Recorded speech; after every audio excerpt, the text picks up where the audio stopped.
I'm too busy right now to train somebody, to have some help, I can't afford to get the wrong help. I don't have extra time. What would you want? What do you want them to know?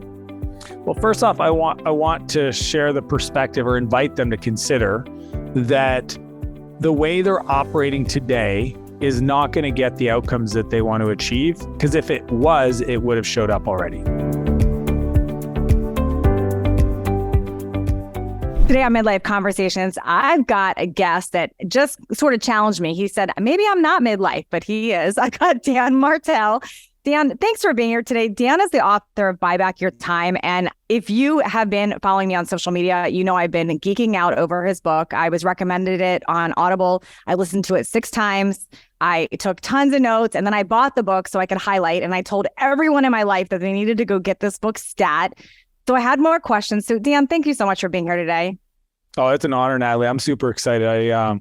I'm fascinated by what you do. I think the health and the hormones and the wellness side of your brand is just like so important, specifically as it pertains to buying back our time, because like health is the number one. If you don't have that, then you can have all the wealth in the world. You can't buy more time, and we all want to be healthy. So this is going to be a fun conversation. So which brings me to why I thought this was such an important topic for this podcast, because I know your book was meant mostly for business about buying back your time. But as I was listening to it, I was sort of patting myself on the back, like, gosh, I do some of this in business, but am I doing it in my personal life? And the reason I wanted to have you on is so many people, especially in midlife, they're like, okay, I get it. I need to take my health up a notch. I need to make this a priority. I need to make my being present in life a priority. I've got to take those vacations. And they say, I don't have time. I just don't have time. For whatever reason, they don't have it. So I want to dive into that. Like, first and foremost, what made you write this book? Like, where did the concept even come from? Yeah, I mean, the reality of it is, in my life, I have a philosophy that I want to be the lighthouse, not the tugboat, meaning that when I see things going on around me, my friends, family, community, where, people are struggling with the balance, with their habits, with whatever, I just keep looking at myself, and I look in the mirror and I go, okay, that spoke to me for whatever reason, that person, that situation.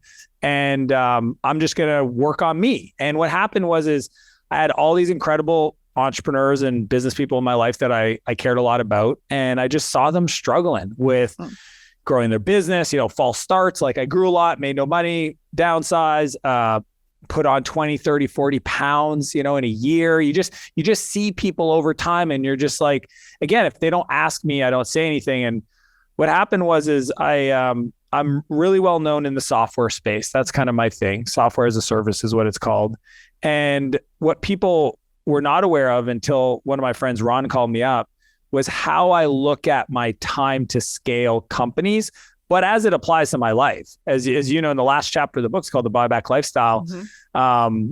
And to me, personal and professional, they're the same thing. So I wrote this book for 25 specific people. I wrote their names down. Some of them were podcasters to 9-figure CEOs that I just saw the way they looked at their time and the belief systems they have created that was working against them. It was like they were swimming against the river, right? Yeah. In regards to like, well, I say I want this, but I don't have time. I don't make time. I don't believe I have, and I just deconstructed the concepts into what I call first principles, which is a physics process of let's just talk about time. Let's talk about the value of time. Let's talk about what your time is worth and what's important to you, and how can we get more of it so that we can live a more integrated, or even better term than integrated, I think, is a harmony in our lives, right? Because I don't think we always have balance, but we can at least manage expectations with our loved ones and people around us. But I wrote it for these 25 people, my family, my friends, to be a reference manual for how to do it. Because I run 2 8-figure companies. I'm the CEO of them. I train for Ironman. I have 2 young boys, Max and Noah. I have a beautiful wife. We do date nights. Like, I live this. People outside are like, how do you do it all? And there's a lot of, it's not one thing, it's a whole bunch of stuff. And that's what I put in the book. Well, I want to dive into that a little more, because it's so, first of all, so many stories stood out in that book. Like, you just gave an example of getting invited last minute to do something with Richard Branson. He was going to be there. And you observed on that trip how everybody else who was in entrepreneur hustle mode was so busy, like they couldn't put down their phone, everything was urgent. And he was the one that was sitting there super present, like really asking questions and really enjoying the trip. And, when you said that, my thought was, I bet people when they hear that goes, oh, well, that's because he's got billions, so he's got time to do that. But I actually could see what you were saying in the book, that no, he actually created billions because of that way of being. So can you talk a little bit more about that? Because I'm summarizing a story here that really stood out to me. And I think that's what people think. They think when I arrive, I'll have the time. And what the whole underlying part of the book is, you've got to become that person now to create that. Yeah, I share so many stories like Richard's, even Oprah, where I say to people, it's like, we don't become rich and then get to live a life where we do things we love to do that creates a lot of value.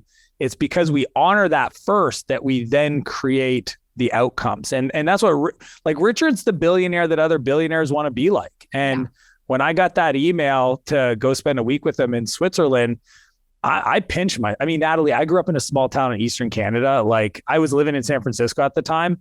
It wasn't until I was sitting in the living room and watched him walk out of the back room that I was like, oh my gosh, that's right. Richard Branson. Like, why am I here? Imposter syndrome at an 11. Like, I was like way outside of it. But before I went, kind of like I go to events, I always set an intention.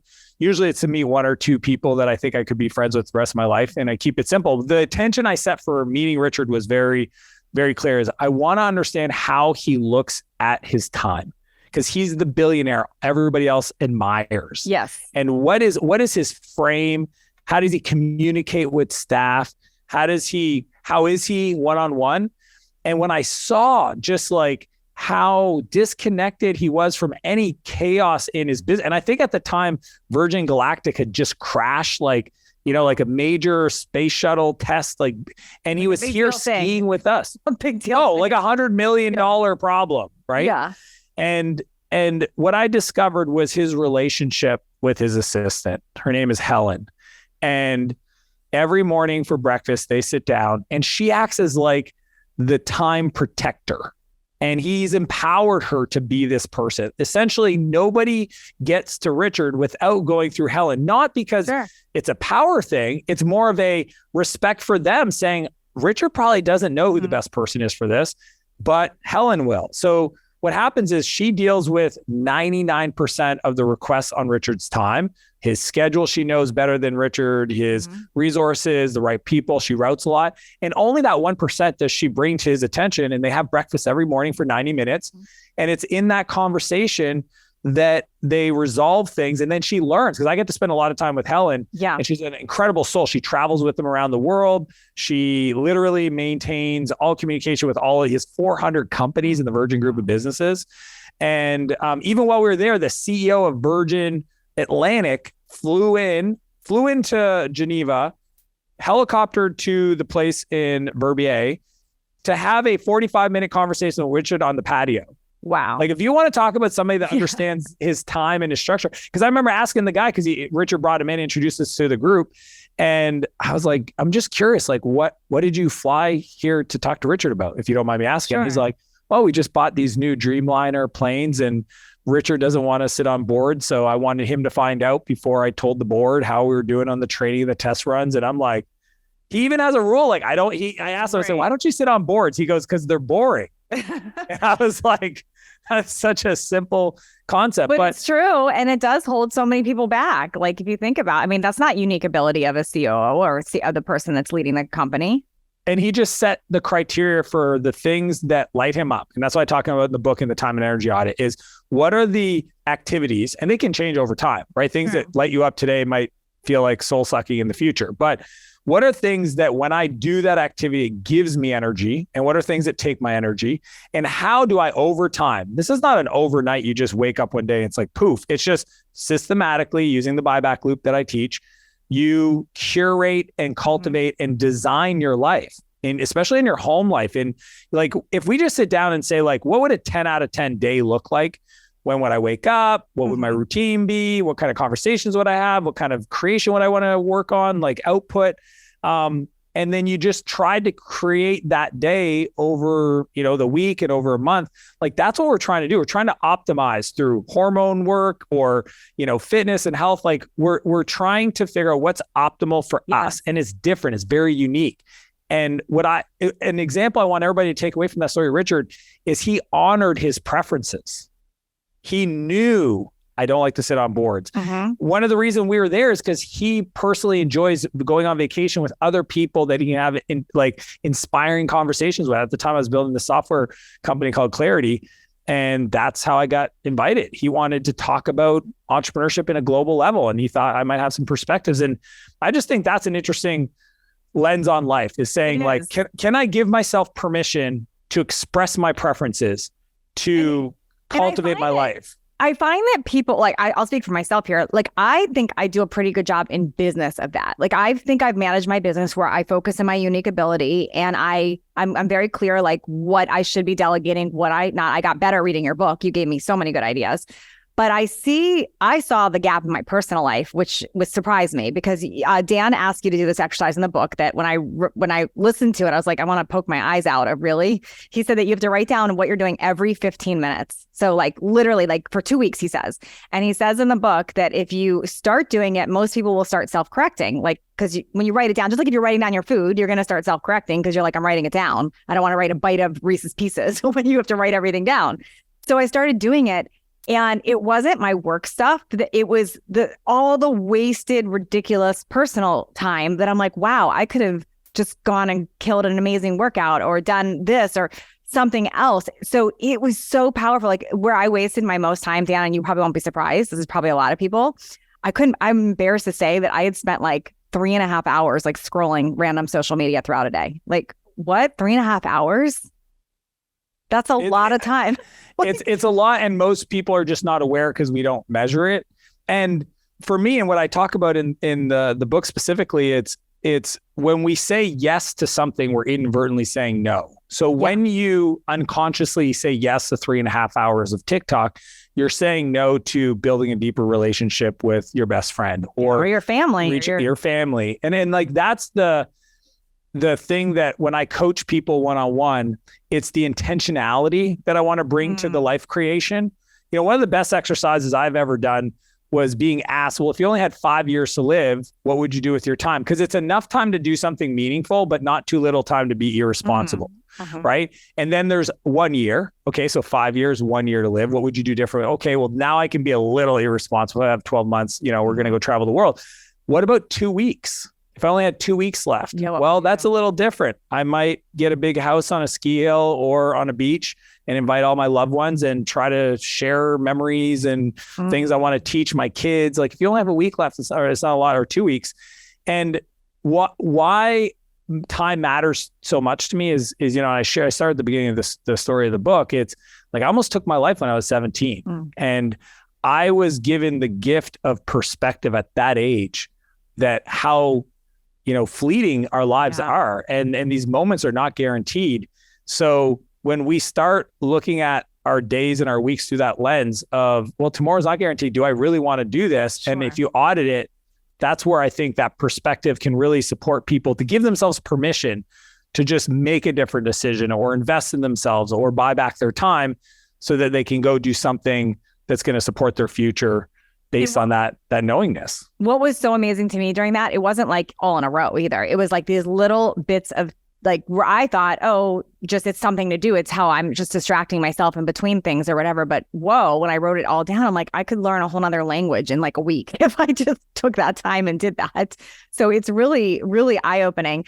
I have some questions because I know a lot of people have not read the book yet, and I'm going to encourage everyone, go get this book, because it's not just a business book. This is seriously a life book. This is so well done. Everything he lays out, it makes it so simple and so many aha moments throughout it. But for people that have not dove in yet, I want to ask some questions that I know I had before I picked it up that are going to come up. What if you are, and this is for those of them in the hustle with work. So they're either in a high end role, they have their own business, whatever it is, they're in that hustle and they don't see how they get out. They're in that conversation of, I'm too busy right now to train somebody, to have some help, I can't afford to get the wrong help. I don't have extra time. What would you want? What do you want them to know? Well, first off, I want to share the perspective or invite them to consider that the way they're operating today is not going to get the outcomes that they want to achieve. Because if it was, it would have showed up already. Mm-hmm. So that's going to land for people that who you are today is not the person you need to become to achieve the outcomes, dreams, and goals you have for your life. Because if you were, they would be there. And what I mean by that, it doesn't mean Natalie, like in a year, a different Natalie is going to show up, right? Or a different Dan. It's the internal work, right? So oftentimes people are so busy doing the work, they don't have time to step back and actually look at the forest from the trees, right? They don't have time to go like strategically, there's a sequencing for success. And if I do step 1, 2, and 3, that'll get me to my outcome. So when you're in it and you're just, and some people are addicted to the chaos. Like I talk about that in the book because, it feels like forward motion. Oh, and you explained it so well about how from childhood, like even if you grew up in that was wild, that connection. Anybody that's a high performer typically went through some chaotic experience as a young person or early teenager. And the reason why we're high performers is because we're able to deal with a higher level of uncertainty than other people. So, and that's a great skill and a superpower to become that person, but it's also an Achilles heel if your goal is to do more. Because when things start to work, you will throw hand grenades into your life to create chaos to then have to deal with problems. What I'm saying is use the mirror on yourself on who you need to become, different beliefs, skill sets, and character traits as the chaos problem to solve. Don't use the chaos in your life from a routine of rituals or business structure. The chaos should be you fighting against you to become the next version of yourself to deal with higher level problems. So, the truth is there will always be problems. Like you will hire somebody and they will fall short of your expectations. You will, make an investment and it doesn't return the way you thought. You will make a decision to go left and you should have went right. The only difference that will change is, are you becoming the person who can deal with a higher level of problems? Right? That makes sense. Unemotionally. Yeah. It's literally the world does not get easier. When people see an Oprah, Buffett, a Branson, like their lives aren't easier than yours. If anything, when I was there, he had $100 million crash in his space company. Yeah.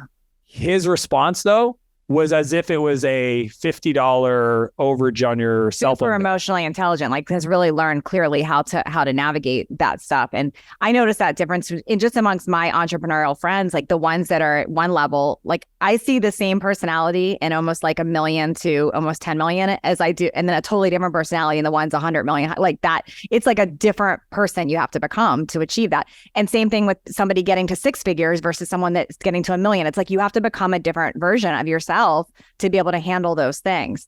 So one thing I wish I had read your book, I wish this book was out 10 years ago and I had read it then, because you would have saved me a lot of time and money, because I used to think, because I came from corporate, I didn't know anything about running a business when I started. I used to hear hire and I just would hire for things and I would hire for things that I shouldn't have hired for, like things that are my actual unique ability. And then I would get mad that they weren't doing it my way. Right. Or I would hire someone and give them 100 tasks and then they couldn't keep up and I would get mad.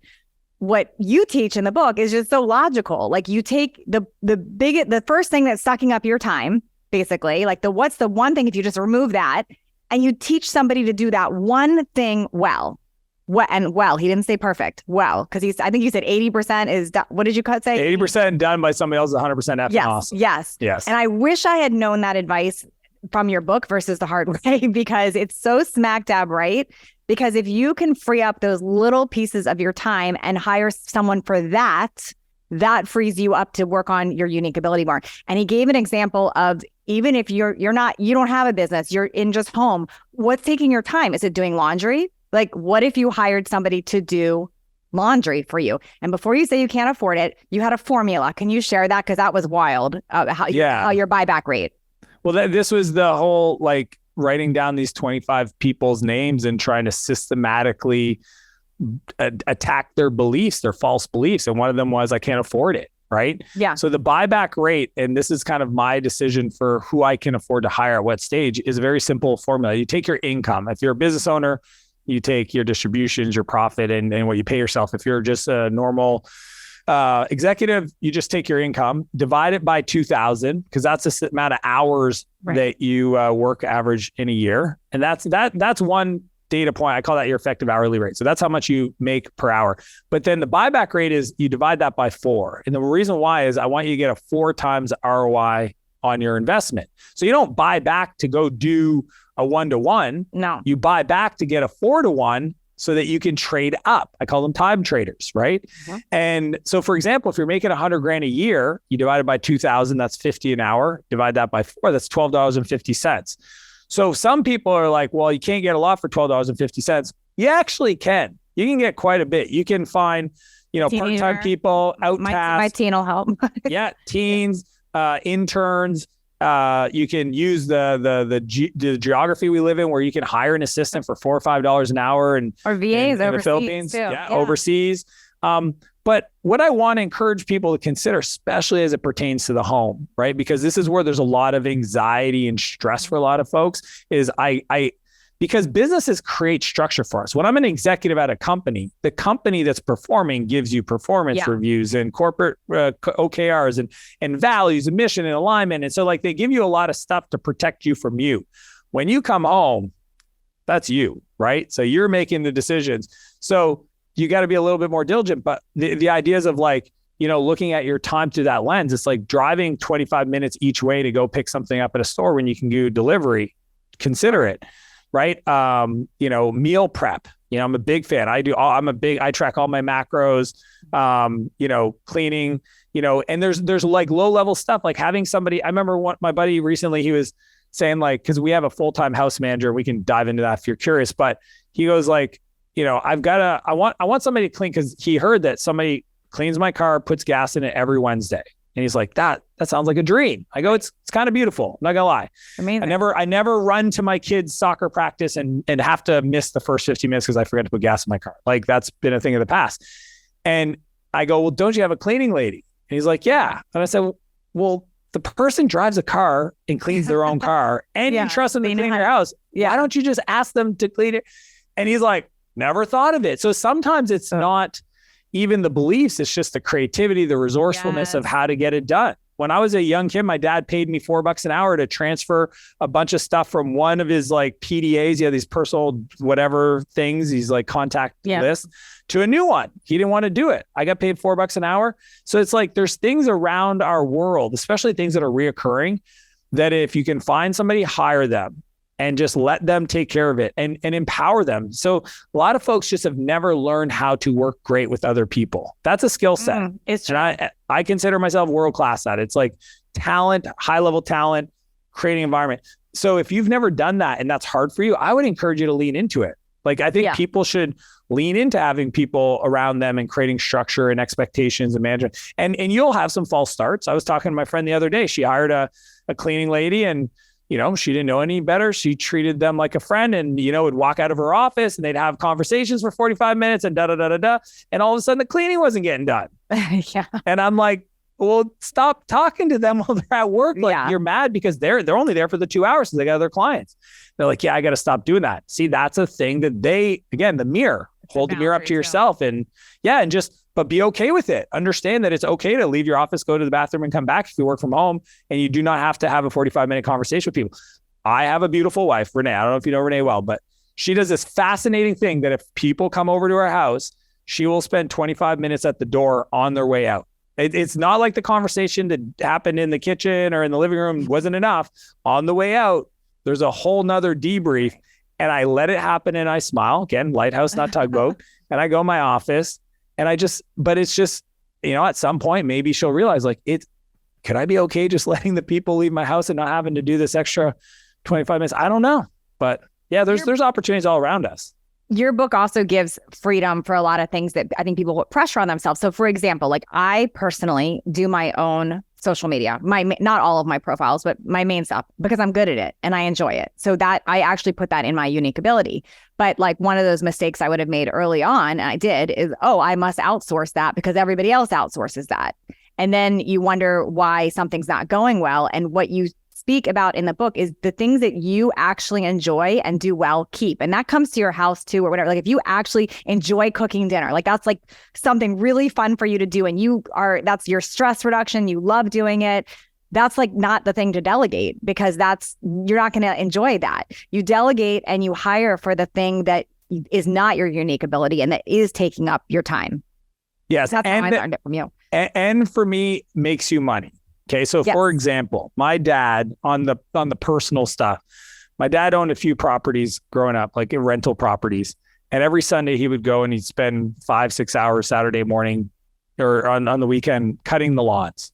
Mm-hmm. And, unfortunately, because he was doing that, he wasn't really there for us, and I remember like later on in my life, he was still doing this every weekend. Where's dad? Oh, he's mowing his properties. Okay. And I got to be successful in business. And then I remember one time I was like, Dad, why do you do that? Like, you're kind of like, you don't have to do this. He goes, I enjoy doing it. And I said, well, if you enjoy doing it, why don't you do your neighbors? He's like, well, I don't like to do it that much. And I go, well, Dad, your definition of enjoy doing is not the same as me. Yeah, because that's a good point.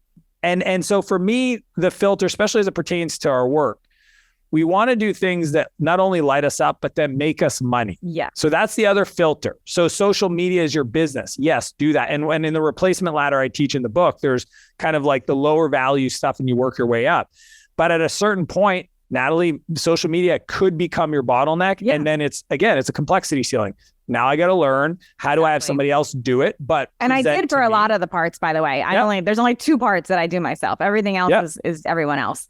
Yeah. So, yeah. And those are skill sets. And so to me, the cooking, like my friend restores cars, and, he was like, well, how do I apply this to restore cars? This is my thing. It's what I do. And this is exactly how he talks. He's like, this is, I got a bag, and I'm just like, well, just map it out and just tell me, what do you not like doing? Oh, I don't like running around picking out parts. Cool.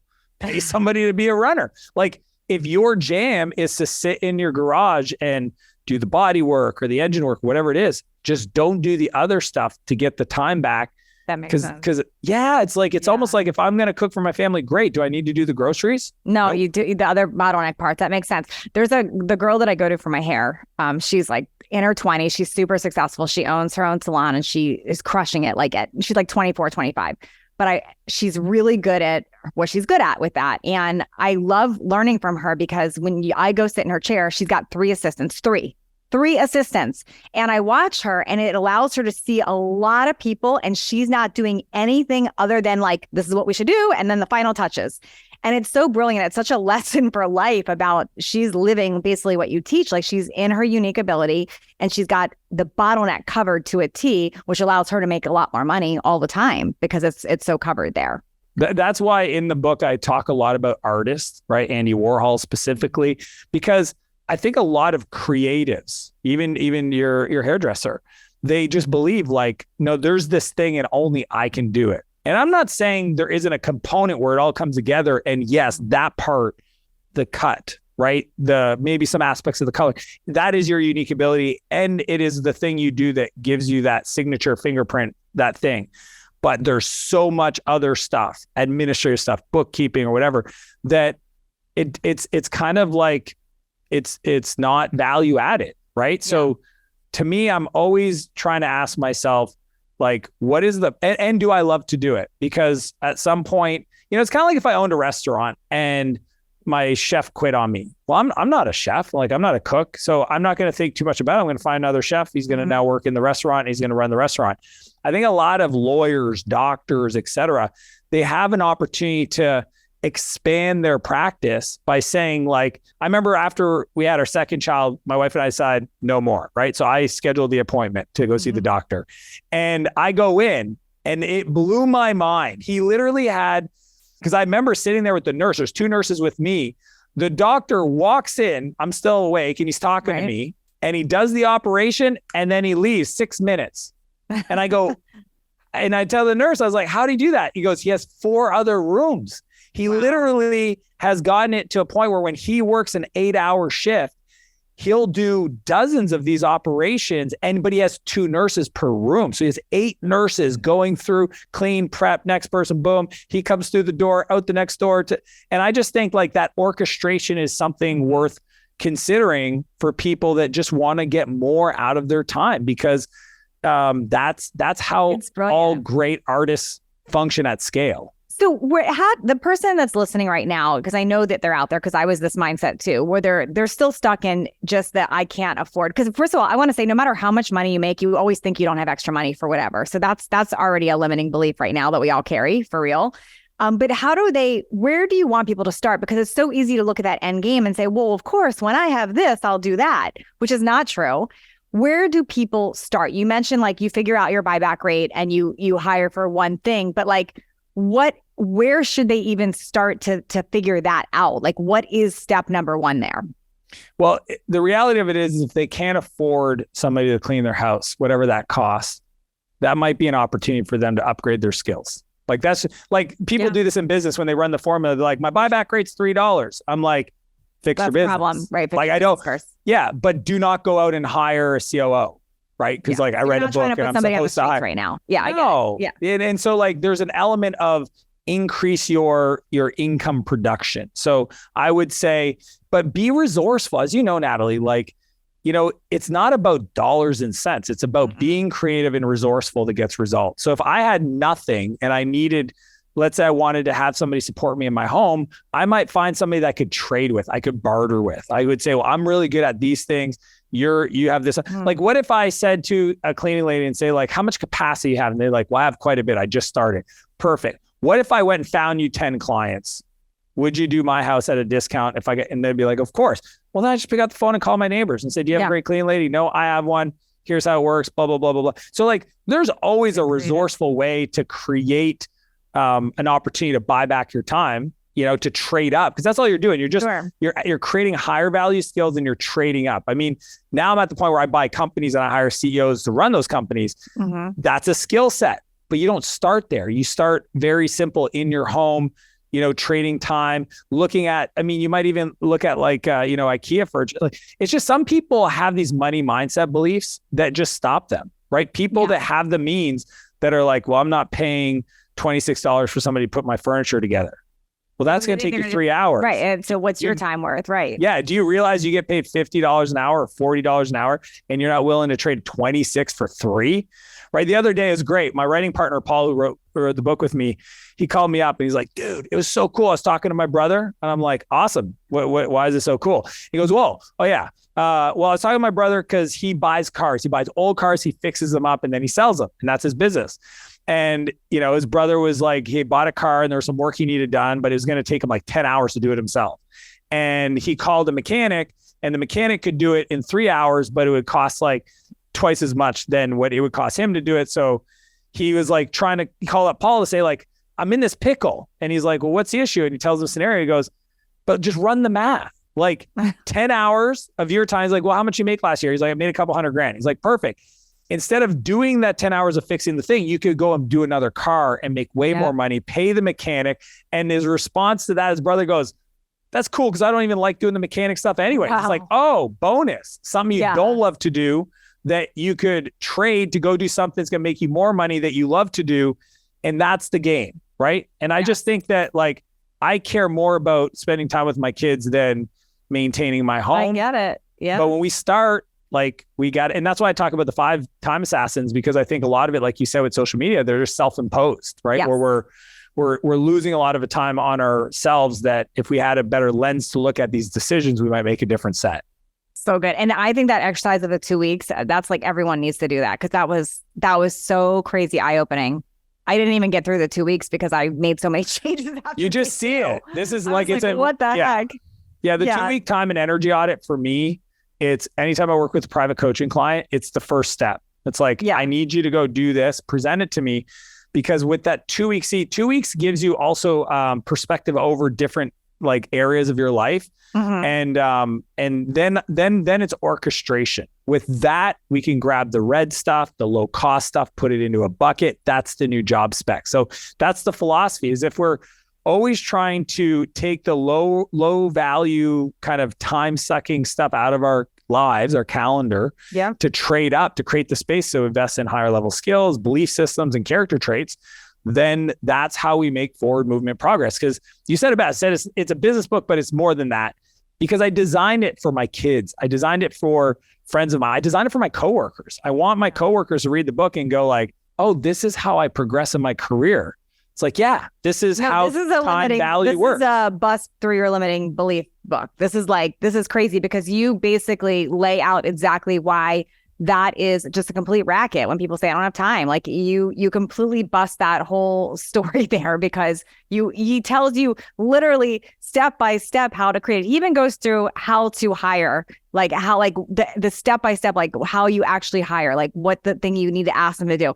I can't say enough good things about this book. It was so good. I think everyone needs to listen to it on Audible and buy it because I don't know. That's how I learn. I have to do both things. I don't know about you. Yeah, I actually had a lot of fun reading the Audible and adding the bonus chapter stuff. Yeah. So that was the best part. You do commentary at the end of it all, which was even better. Yeah, you made me realize that, wow, I didn't do my own recordings for my books. The publisher wanted to hire people and I didn't fight for that. But listening to you, I was like, I would never do that again. I would make sure I'm reading it because it makes a big difference. So I think so. I'd love to hear you read your own book for sure. You did a great job there. Well, Dan, this was phenomenal. Everyone needs to go. Where do you want them to go to buy the book? Is there buybackyourtime.com is the best place. And I'll tell you why. Two things. One, I'm going to tag you so I can give you more content because the book is like level 1. I want to show you behind the scenes. I want to introduce you to like SOPs or standard operating procedures. And I also have a whole workbook reference that's at the site that complements, because the thing about me is you probably guess, Natalie, like I'm a systems thinker, right? Like that's just how my brain is. So there's a whole lot of workbook. There's a workbook that comes with it that is not in the physical book that you can download from the website, but you can go there and then click through to Amazon or chat wherever you want to go to buy the book. And all I would ask people is if they got anything from it, I would love and really appreciate a review on Amazon. That is the number one thing. I gave you a review right away. I saw it. No, it's Natalie me. J. Well, I assumed it was you. Yeah. You didn't hide yourself too long. I go give reviews. And I'm going to tell everyone, don't buy one book, buy like 5 and give them to everybody you care about, because this book, I mean, I told every one of my clients, all my business sales clients all have this book. I told everyone in my life that like, if you know me, you got this book because it's so good. So don't buy 1, buy 5, because you're going to want people to change around you. Dan, thank you so much. This was excellent. And thank you for writing this book and for the work that you do. It's an honor. Appreciate it, Natalie.